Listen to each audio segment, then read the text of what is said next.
مصلی پر بیٹھ کر اللہ کا ذکر کرتے رہتے ہیں، بیٹھ کر لیٹ کر، جیسے اکثر ایسا ہوتا ہے کہ آپ تھک جاتے ہیں تو آپ بجائے اس کے کہ آپ فٹافٹ سلام پھیرے اور آپ جا کے بیڈ پہ لیٹ جائیں، وہیں مصلی پہ لیٹ جائیں. تو جب تک آپ کا وضو نہیں ٹوٹتا اور آپ مصلی پر رہتے ہیں تو ایک فرشتہ جو ہے وہ آپ کے لیے مغفرت کی دعا کرتا رہتا ہے. پھر اسی طرح ایک اور روایت سے پتہ چلتا ہے کہ صدقہ دینے والے کے رزق میں کہ برکت کے لیے دعا کرتے ہیں. 2 فرشتے جو روز اترتے ہیں اور وہ اللہ تعالیٰ سے دعا کرتے ہیں کہ اللہ تعالیٰ صدقہ دینے والے کے رزق میں اور برکت دے اور روکنے والے کے رزق میں اسی حساب سے اس کی کمی کے لیے دعا کرتے ہیں اس کو نہ دے. تو اگر آپ صدقہ دیتے ہیں تو پھر وہ فرشتے آپ کے لیے دعا کرتے ہیں. اسی طرح جب آپ رات کو وضو کر کے سونے کے لیے لیٹتے ہیں تو ایک فرشتہ پھر ساری رات اللہ تعالیٰ سے آپ کے لیے دعا کرتا رہتا ہے کہ اللہ تعالیٰ یہ شخص جو ہے یہ باوضو سویا ہے تو آپ اس کی بخشش فرما دیں. بہت سارے فرشتے اسی طرح ہماری مدد بھی کرتے ہیں. جیسے وہ شخص جو ہمیشہ نماز مسجد میں جا کے پڑھتا ہے تو اگر وہ کبھی نہیں پہنچتا مسجد تو پھر فرشتے اس کے لیے پوچھتے ہیں، نمازیوں سے سنگن لیتے ہیں کہ کیا وجہ ہے کہ یہ شخص نماز نہیں پڑھنے آیا آج مسجد اس وقت. تو پتہ چلتا ہے جی بیمار ہے. تو پھر وہ فرشتے اس کی عیادت کے لیے جاتے ہیں. یا پتہ چلتا ہے کہ وہ فلاں مشکل میں ہے، کسی کام میں پھنسا ہوا ہے، تو پھر فرشتے اس کام میں اس کی اللہ کے اذن سے مدد کرتے ہیں. تو دنیا میں جہاں نیک اور صالح لوگوں کی دوستی ضروری ہے، اسی طرح آپ دیکھیں کہ جب ہم نیک اعمال کرتے ہیں تو پھر اللہ تعالیٰ ہمارے ساتھ فرشتوں کو کر دیتے ہیں. اگر بظاہر کوئی اور آپ کو نہیں بھی ملا، کوئی اور نظر نہیں بھی آ رہا، کوئی انسان نہیں بھی ہے فی الحال آپ کے پاس، تو فرشتے تو آپ کے ساتھ ہیں ہی. اور وہ کیا دعا کرتے ہیں؟ ربنا وسعت كل شيء رحمتا وعلما. اللہ کی تعریف بیان کرتے کہتے ہیں اے اللہ، اے ہمارے رب، تیرے علم نے اور تیری رحمت نے ہر چیز کو گھیر رکھا ہے. فاغفر للذین تابوا واتبعوا سبیلک. تو آپ بخش دیجئے ان لوگوں کو جنہوں نے توبہ کی اور جنہوں نے ان کے پیروی کی. تو کس کے لیے یہ دعا کر رہے ہیں؟ ایمان لانے والوں کے لیے اور جنہوں نے توبہ کی، اور پھر جنہوں نے ایمان لانے والوں اور توبہ کرنے والوں کی پیروی کی. وقہم عذاب الجحیم، اور ان کو بچا جہنم کے عذاب سے. ربنا، اے ہمارے رب، وادخلہم جنات عدن، اے ہمارے رب داخل فرما ان کو ہمیشگی کی جنت میں. جو جنت عدن ہے، تو جنت عدن جو ہے یہ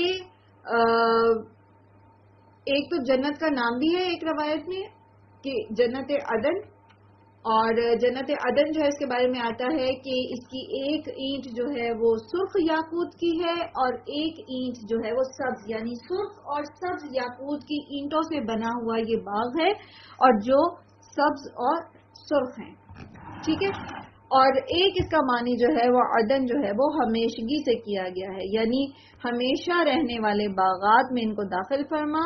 التی، وہ جو وعدتہم، تو نے وعدہ کیا ان سے، ومن صلح من آبائہم، اور جو نیک ہوئے ان کے آباء و اجداد میں سے، وازواجہم، اور ان کی ازواج میں سے، وذریاتہم، اور ان کی اولادوں میں سے. یعنی ان کو بھی داخل فرما اور ان کے نیک آباء و اجداد، ان کے ازواج اور ان کی اولادوں کو بھی. انکا انت العزیز الحکیم، اور بے شک تو بہت زبردست اور خوب حکمت والا ہے. وقہم السیئات، اور انہیں بچا برائیوں سے. ومن تق السیئات، اور جسے تو بچا لے برائیوں سے. یومئذ، اس دن کی، فقد رحمتہ، تو بس تحقیق تو نے رحم کیا اس پر. وذالک هو الفوز العظیم، اور یہی جو ہے سب سے بڑی کامیابی ہے. تو یہ وہ دعائیں ہیں جو حاملین عرش اور جو عرش کے ارد گرد فرشتے ہیں وہ ہمارے لیے کرتے ہیں. سب سے پہلے تو یہ دیکھیے کہ وہ استغفار کرتے ہیں. ٹھیک ہے. پھر وہ کہتے ہیں کہ اللہ تعالیٰ آپ کی رحمت اور علم جو ہے وہ ہر چیز پر چھایا ہوا ہے، یعنی آپ اپنے بندوں کی کمزوریاں، ان کی لغزشیں، ان کی خطائیں، ہر چیز کو جاننے والے ہیں. اور آپ کا علم جو ہے اس سے کہیں زیادہ وسیع آپ کا دامن رحمت ہے. تو آپ ان کی خطاؤں کو معاف کر دیجیے، آپ ان کو بخش دیجیے. اور یہ کہ آپ اپنی رحمت کے ساتھ اس علم کے باوجود جو آپ جانتے ہیں کہ انہوں نے گناہ کیے یا انہوں نے چھپ کے گناہ کیے یا ان کی نیتوں میں کوئی کمی بیشی تھی، چھوٹے بڑے تمام معاملات، تو آپ اپنی رحمت کی وجہ سے ان کو معاف کر دیں. اور پھر یہ بھی کہ آپ تو جانتے ہیں کہ انہوں نے جو توبہ کی وہ صحیح سچے دل سے کی تھی. یعنی اللہ کے علم العلیم، یعنی ہر طرح سے آپ تو جانتے ہیں توبہ کی یا نہیں کی، صغیرہ گناہ کیے یا کبیرہ کیے، لیکن بہرحال وہ آپ کے بندے ہیں. تو آپ ان کے لیے ان کی بخشش فرمائیں. کس لیے؟ کیونکہ آپ الرحیم ہیں، آپ کی رحمت ہر ایک چیز پر چھائی ہوئی ہے. اور پھر یہ کہ انہیں آگ کے عذاب سے بچا، جہنم کے عذاب سے بچا. وقیہم عذاب الجحیم. تو اگرچہ معاف کر دینا جو پیچھے وہ استغفار کر رہے ہیں، اور عذاب سے بچا لینا یہ ایک ساتھ ہی ہیں. یعنی اگر اللہ تعالیٰ بندے کو معاف کر دیتا ہے تو ظاہر ہے کہ وہ پھر اس کو دوزخ میں نہیں ڈالے گا. لیکن یہاں پر آپ دیکھیے کہ الگ سے جو ہے وہ بیان کیا گیا ہے، الگ سے جو ہے اس چیز کی دعا الگ کی گئی ہے. تو یہاں پر بیسیکلی ان فرشتوں کی اپنے اہل ایمان جو انسان دوست ہیں ان کے لیے جو محبت ہے، جو دلچسپی ہے، اس کے لیے جو ہے وہ ان کی ایک جسے کہتے ہیں نا الہا، دل کی گہرائیوں سے جو تڑپ ہے وہ ظاہر ہو رہی ہے. وہ یہ بھی تو کہہ سکتے تھے نا کہ اللہ تعالیٰ آپ ان کو بخش دیں، آپ بڑے غفور الرحیم ہیں، تو یہ کافی نہیں تھا. لیکن وہ کیا کہتے ہیں ساتھ میں، اللہ تعالیٰ نے آپ انہیں جہنم کے عذاب سے بچا. یہ بالکل اسی طرح ہے جیسے کوئی بہت کسی سے جب محبت کرتا ہے نا تو وہ اس کا مدعا لے کے کسی کے پاس جاتا ہے، اس کی ریکویسٹ لے کے جاتا ہے، تو پھر وہ کیا ایک جملہ کہہ کے بس کر دیتا ہے، یا پھر وہ بار بار کہتا ہے اور اس بات کو مختلف طریقوں سے کہتا ہے. وہ یہ چاہتا ہے کہ جس کے سامنے ریکویسٹ کی جا رہی ہے وہ بات کو مان لے. تو یہاں ان فرشتوں کی جو مومن بندوں سے جو لگاؤ ہے، ان کو جو ان کی دلچسپی ہے، جو ان کی محبت ہے، اس کا اظہار بھی ہوتا ہے. اور پھر یہ کہ ان لوگوں کو بھی بخش دے جنہوں نے توبہ کی اور جنہوں نے جو ہے وہ وَاتَّبَعُوا سَبِيلَكَ، اور جنہوں نے تیرا راستہ اختیار کیا، یعنی جنہوں نے نافرمانی چھوڑ دی ہے، جو سرکشی سے باز آگے ہیں، جنہوں نے فرما برداری کی ہے، تو وہ اب اس راستے پر چلنے لگے جو تیرا پسندیدہ ہے. تو وہ جو کچھ کر چکے ہیں پہلے یا جو ان سے بعد میں خطائیں ہوں تو ان کو معاف کر دے. اور پھر وہ دعا کرتے ہیں. اب دیکھیے آپ ذرا اس میں ان فرشتوں کی اپنے لیے ایک جو محبت ہے اس کو آپ سمجھیں کہ اگر وہ کہتے ہیں کہ اللہ تعالیٰ آپ ان کو بخش دیں، ان کو جہنم کے عذاب سے نجات دیں، جس کا مطلب کیا ہے کہ ان کو جنت میں بھیج دیں. لیکن یہاں وہ الگ سے پھر دعا کرتے ہیں ربنا وادخلہم جنات عدن التی وعدتہم. تو وہی کیفیت الہا کی کیفیت یہاں بھی پائی جاتی ہے کہ انہوں نے اس پہ بس نہیں کر دیا دعا کو، بلکہ وہ اللہ تعالیٰ سے جو ہے وہ منت کرتے چلے جا رہے ہیں، وہ ریکویسٹ پیش کرتے چلے جا رہے ہیں اپنی، کہ اللہ تعالیٰ بس ان مومنوں کو جہنم کے عذاب سے بچا کر جنت میں داخل کر دیں، کیونکہ یہی کامیابی ہے. وہ انسان اس وقت تک کامیاب نہیں ہوتا. آپ کو فلاح کا مفہوم پڑھا تھا آپ نے. فلاح کیا ہے یا فوز عظیم کیا ہے؟ کہ اللہ تعالیٰ جہنم کے آگ سے بچا کر جنت میں داخل کر دے. وہ لوگ بھی تو ہوں گے نا جو پہلے جہنم میں اپنے گناہوں کی سزا بھگتیں گے اور پھر وہ جنت میں جائیں گے. چلے تو وہ بھی جنت میں جائیں گے، وہ جن کے دل میں رائے برابر بھی ایمان ہوگا، چلے تو وہ جنت میں جائیں گے بلاخر، لیکن وہ سزا سے تو بھگتیں گے سزا جہنم میں. لیکن وہ فوز العظیم نہیں ہے نا، پھر وہ فلاح نہیں ہے. فلاح کیا ہے کہ جہنم کے عذاب سے بھی بچا لے اور جنت میں داخل کر دے، جنت میں داخل کرے اور جہنم کی آنچ تک نہ پہنچے. تو یہ کون لوگ ہوں گے، کن کے لیے یہ دعائیں ہیں، کن کے لیے یہ محبتیں ہیں فرشتوں کی؟ کن کے لیے وہ اس طرح بار بار مختلف طریقے سے پوری الہا کے ساتھ، پوری زاری کے ساتھ اللہ سبحانہ تعالیٰ سے دعائیں کریں، جو ایمان لاتے ہیں، مومن ہیں، پھر جو توبہ کرتے ہیں، پھر جو اللہ کے راستے پر چلتے ہیں. اور اللہ کے راستے پر چلنے کا مطلب کہ اپنی اصلاح کر لیتے ہیں. تو ہم دنیا میں کوششیں کرتے رہیں اللہ تعالیٰ کا قرب حاصل کرنے کے لیے، اپنی اصلاح کرنے کے لیے، اپنے دین کو، اپنے ایمان کو سیدھا رکھنے کے لیے، اس میں استقامت کی کوششیں کرتے رہیں. ہم خود بھی دعائیں کرتے رہیں اور ہمارے ساتھ ساتھ پھر یہ ہمارے جو دوست بن جاتے ہیں فرشتے، یہ جو ہمارے ساتھ ہیں، یہ بھی ہمارے لیے دعائیں کریں گے. قرآن کریم میں ایک اور جگہ آتا ہے اور وہ بڑا ہی خوبصورت اسلوب ہے.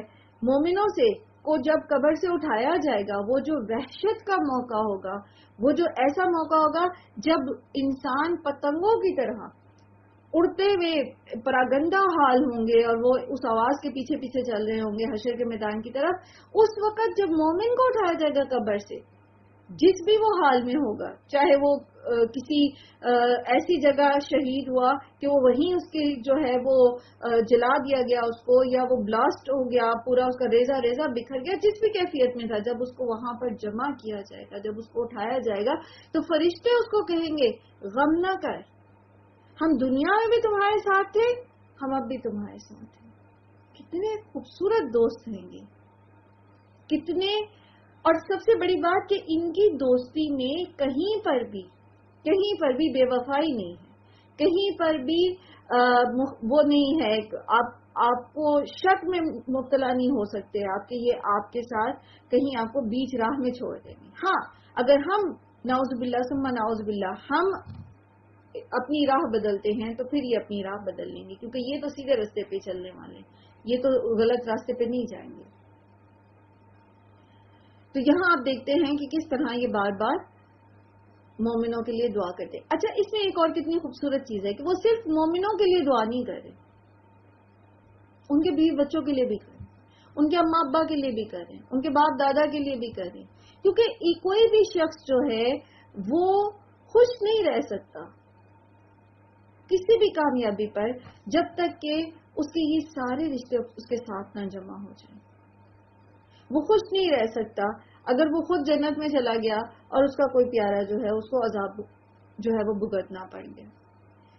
تو یہ فرشتے جو ہیں چونکہ محبت رکھتے ہیں، لگاؤ رکھتے ہیں مومنوں سے، تو پھر یہ ان مومنوں کی آنکھوں کی ٹھنڈک کے لیے، ان کے ماں باپ اور ان کے ازواج اور ان کے اولادوں کے لیے بھی دعا کرتے کہ اللہ تعالیٰ ان کی آنکھیں ٹھنڈی رکھ، ان کو بھی ان کے ساتھ جنت میں جمع کر دے. لیکن اس کے لیے کیا ضروری ہے کہ یہ باپ دادا، یہ ازواج اور یہ اولادیں بھی کون ہوں؟ ومن صلح، نیک.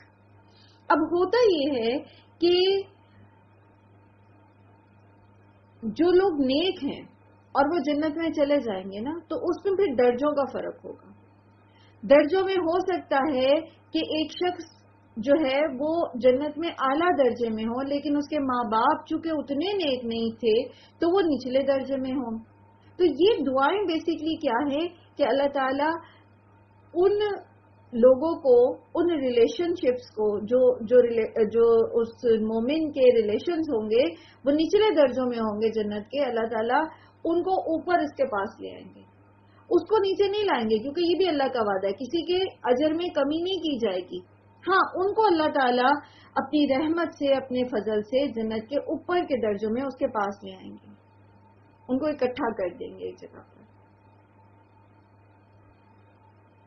پھر یہ کہ ان کو برائیوں سے بچا، اور یہ کہ جس کو تو نے قیامت کے دن برائیوں سے بچا دیا تو اس پر سب سے بڑا تیرا رحم ہے، اور یہی جو ہے بڑی عظیم کامیابی ہے. تو یہاں پر جو سیئات کا لفظ ہے وہ 3 معنوں میں استعمال ہوا ہے. ایک تو یہی مراد ہے، ٹھیک ہے، یعنی سیئات بمراد غلط اور بگڑے ہوئے اخلاق، برے اعمال، ٹھیک ہے. دوسرا گمراہی اور برے اعمال کا وبال، ٹھیک ہے. ایک تو یہ کہ برے اعمال، غلط عقیدے، بگڑے ہوئے اخلاق، اس کو دور کر دیں ان سے. دوسرا یہ کہ یہ جو کر چکے پہلے برائیاں، ان کا وبال وہ بھی ان سے دور کر دے. اور تیسرا وہ آفات اور مصائب اور اذیتیں جو بے شک دنیا کی ہیں، عالم برزخ کی ہیں یا قیامت کی ہیں، ان سب سے ان کو بچا لیں. ٹھیک ہے، سمجھ آئی؟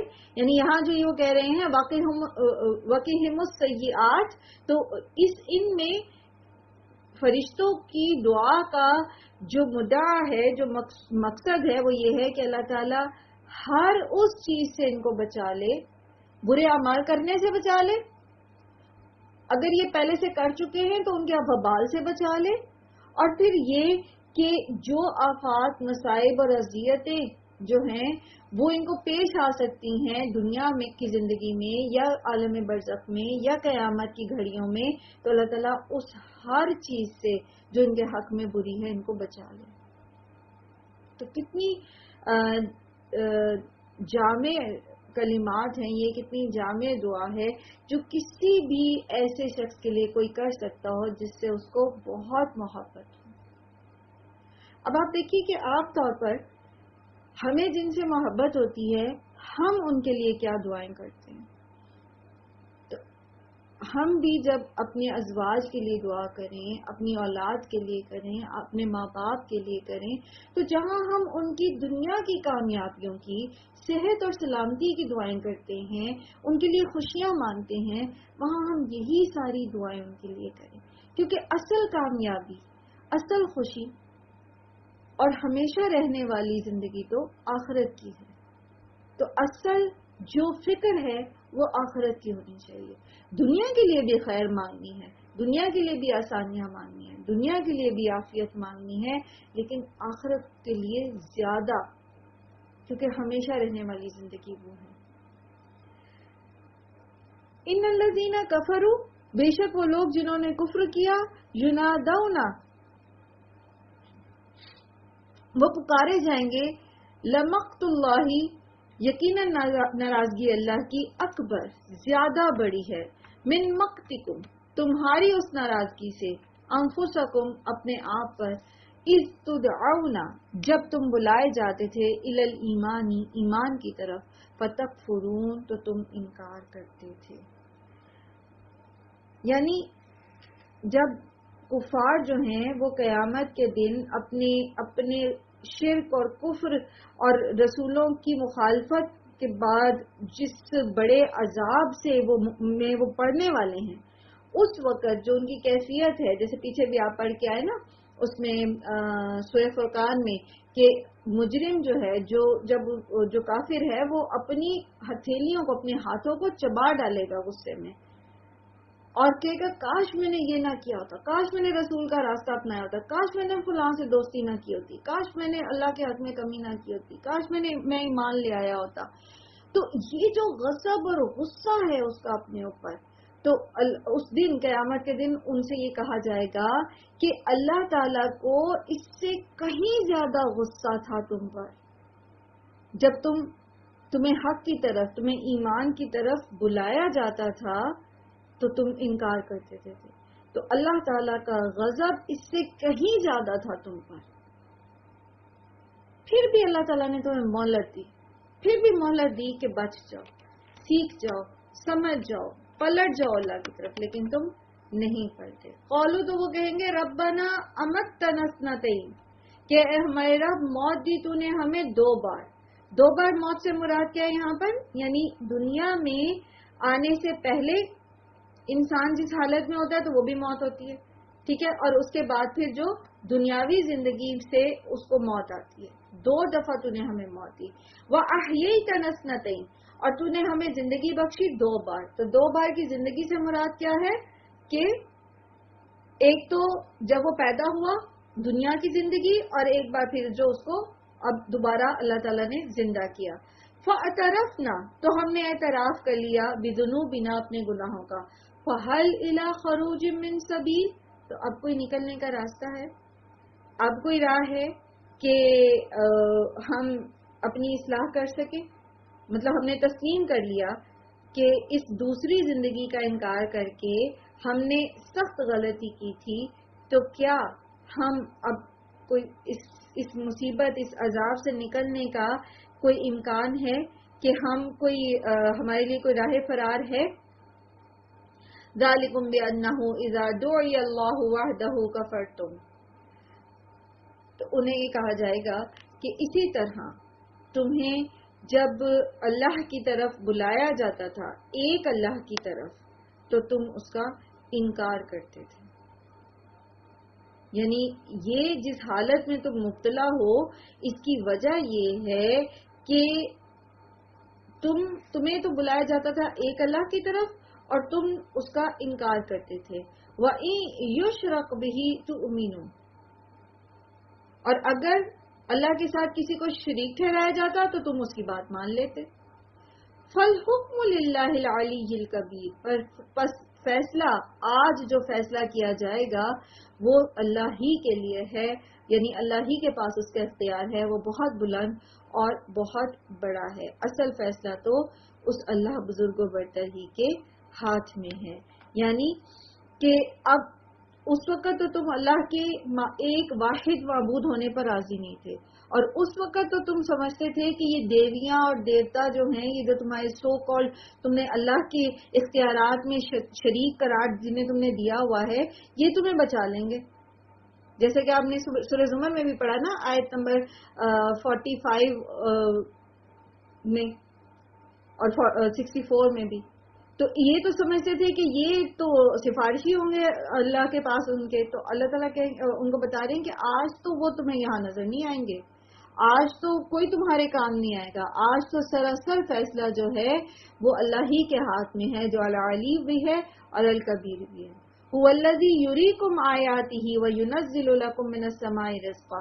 اللہ یہ وہی اللہ ہے جو تمہیں دکھاتا ہے نشانیاں اپنی اور اتارتا ہے تمہارے لیے آسمان سے رزق. اب قیامت کے اس منظر سے دوبارہ دنیا میں آ گئے. اب دوبارہ لوگوں کو ایک پکچر دکھانے کے بعد اللہ سبحانہ تعالیٰ دوبارہ انہیں غور و فکر کی دعوت دے رہے ہیں. دیکھو قیامت کے دن یہ ہوگا، آج جو تم اللہ کو نہیں مان رہے ہو، آج جو تم اللہ کے ساتھ شرک کر رہے ہو، آج جو تم اللہ کے رسول کی دعوت کو جھٹلا رہے ہو، تو دیکھو قیامت کے دن یہ معاملہ ہوگا کہ تم مان جاؤ گے، تم پر حقیقت کھل جائے گی ساری، تو تم ایمان لے آؤ گے، لیکن اس وقت بھی فائدہ نہیں ہوگا. تو ابھی جب تم زندہ ہو، ابھی جب تم اپنی پہلی زندگی میں موجود ہو، تو اللہ کو پہچان لو، اور پھر اللہ تعالیٰ کا تعارف کرایا جائے. پھر دوبارہ انہیں غور و فکر کی دعوت دی جا رہی ہے کہ کون ہے اللہ؟ وہ جو تمہیں دکھاتا ہے اپنی نشانیاں، اور وہ جو اتارتا ہے تمہارے لیے آسمان سے رزق. وما یتذکر الا من ینیب.